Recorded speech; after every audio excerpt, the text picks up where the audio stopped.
Bueno, dejamos a un lado el tema de los reactores nucleares y nos vamos a Corrientes Capital, donde está la doctora Mónica Colunga, a la cual le damos los muy buenos días. Muy buenos días, ¿cómo estás, Mario? Bien. Yo en este momento estoy en un juzgado y por eso van a escuchar bullicio, gente. La verdad es que el día después de las elecciones es bastante tranquilo en realidad en Corrientes. Estas fueron elecciones provinciales que tienen sus características particulares, muchas boletas pero pocas opciones. Ustedes habrán visto las mesas de elección tenían más de 60 boletas, pero todas tenían, al mirar de cerca, son solamente 2 opciones. Y eso es, digamos, un juego, que esto de despejar boletas, pero que siempre sean las mismas opciones, es en realidad una manera que se entiende la política en Corrientes. O sea, se entiende esto de, bueno, sí, nosotros también tenemos eso, si haces esto, bueno, nosotros también podemos hacer lo mismo. Son las prácticas que tiene la política en Corrientes. Uno dice, bueno, debiéramos tener opciones. ¿Cuáles serían? Construir algo. Cuando empezás a construir, la misma gente con la que estás construyendo esas opciones vienen y, como se dice, cuando éramos chicos jugábamos a la casita robada, no sé si conocés ese juego, tenés la misma carta, bueno, el que tiene la misma carta viene y se la lleva, y entonces construís una opción electoral. Para poder construir una opción electoral tenés que tener una herramienta electoral, y entonces viene otro que tiene más poder que vos y te termina llevando la herramienta electoral y presentan tu renuncia en el juzgado electoral. A mí me pasó varias veces. Y te lo hace siempre la gente que vos crees que son tus amigos, porque el que te traiciona no es el enemigo. Claro. El enemigo lo tenés de lejos, de lejos. El que te traiciona es al que vos conociste de chiquito, que fue a la escuela con vos, que es tu amigo del barrio. Entonces es como que te quedas curado de espanto y te cuesta, y entonces por eso muchas veces vos preferís mirar la política de lejos y decís, entiendo esto de la peligrosidad del material nuclear, también en términos de relaciones humanas. Claro. La peligrosidad se da en términos de con quién te juntás, con quién acordás, cómo resolvés los conflictos. Y bueno, en esta nosotros no entramos. El Partido Socialista Auténtico no entró en este juego, porque es un juego bastante perverso, donde es como que te sacan la medida del cajón antes de empezar a jugar, ¿no? Perdón por hablar así, pero... No, está bien, pero yo te voy a decir cómo son algunas de las lecturas que se hacen desde el centro del poder político.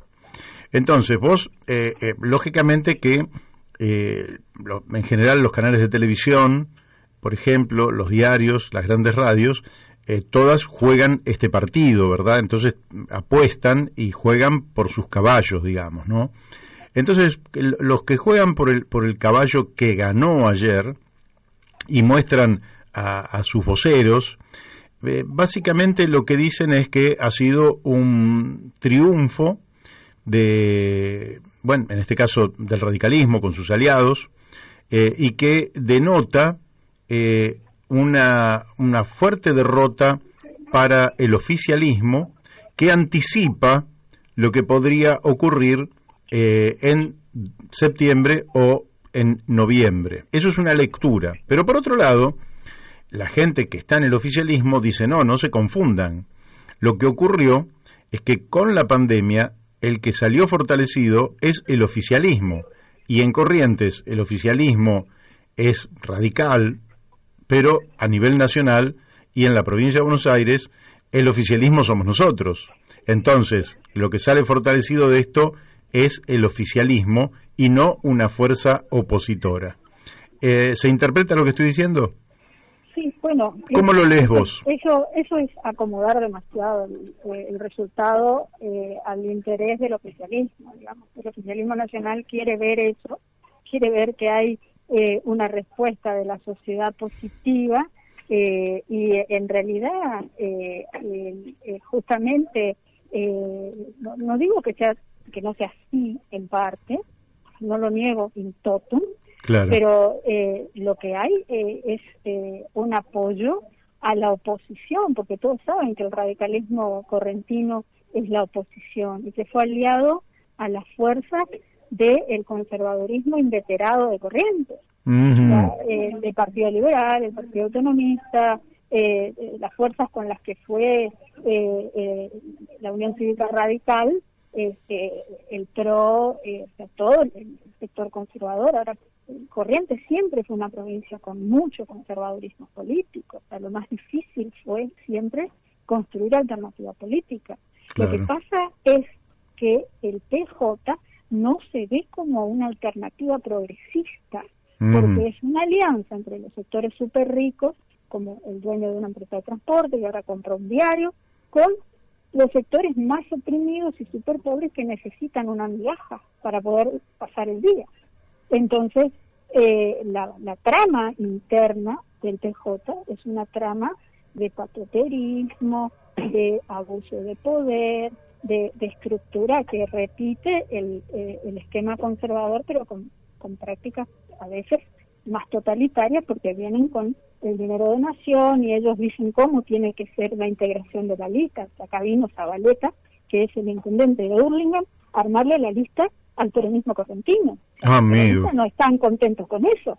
Los peronistas que son militantes de toda la vida, a los que yo conozco en el día a día, en la calle, porque yo vivo en un barrio, no vivo en el centro, que dicen que esa no es la gente a la que hubieran puesto en las listas. Entonces no quieren acomodar las jugadas de esa manera, porque nosotros que nos conocemos acá sabemos muy bien cómo es la historia, digamos, ¿no? Y yo tengo años de militancia, y no solamente en el socialismo, yo tuve militancia peronista, o sea, eso no la niego. Entonces, no es así. Acá le armaron la lista al PJ desde Nación, desde un sector del oficialismo gobernante que vino con sectores de la cámpora de Hurlingham, y bueno, y ese es el resultado que tienen. Bueno, Zabaleta no es la cámpora, Zabaleta no es la cámpora, es Alberto Fernández, claro, con la cámpora. Claro, con la cámpora. Se armaron la lista en Corrientes. Y vos me decís que es muy muy difícil armar un tercer espacio, digamos, porque si efectivamente las opciones eran dos. Yo creo que ahora va a ser un poco más fácil. Ajá. Creo que ahora va a ser un poco más fácil armar una opción. Bien. Porque ahora, porque uno no puede contra el oficialismo gobernante en Corrientes, son los sectores conservadores, y contra el oficialismo gobernante de Presidencia de la Nación, ponerse a hacer política solo. Eso sería suicida, ¿no? Es suicida, porque uno tiene que trabajar, tiene que vivir, tiene que tener una serie de vínculos para poder llevar el día a día. Y la política en Corrientes incluye, entre otras cosas, la violencia, como está a la vista. Entonces, tomar riesgos sin tener aliados dentro de esos enjambres, no es muy sano, digamos. Ya lo vi. Entonces, digamos que bueno, hay que tener por lo menos la capacidad de que hagan una experiencia a la vista de la gente, porque también tienen esta práctica de pasarse de un lugar al otro con mucha naturalidad. Ya lo hicieron antes, el vicegobernador se pasa a la oposición y se convierte en candidato a intendente. Entonces, bueno, la gente dice, bueno, pero ¿cómo? Si eras vicegobernador de Valdés, vas a pasar a ser candidato a intendente de la ciudad por la oposición con la mayor tranquilidad, sin hacer un mea culpa de nada, sin nada. Entonces, bueno, si uno no tiene un registro del esfuerzo que significa sostener un discurso opositor en el llano, y levantar una bandera desde el llano y ganarse la confianza de la gente desde el llano, ese tipo de cosas no resultan muy simpáticas, ¿no? Claro, no, claramente. No se puede ganar la popularidad y el voto de la gente con ese tipo de práctica. Pues ya lo hicieron antes, y lo hacen siempre, lo hacen con mucha tranquilidad. Entonces, yo creo que ahora puede llegar a ser distinto si es que a partir de eso se hace una lectura seria, profunda, de cuáles son los métodos que usan, de cuáles son las prácticas, ¿no?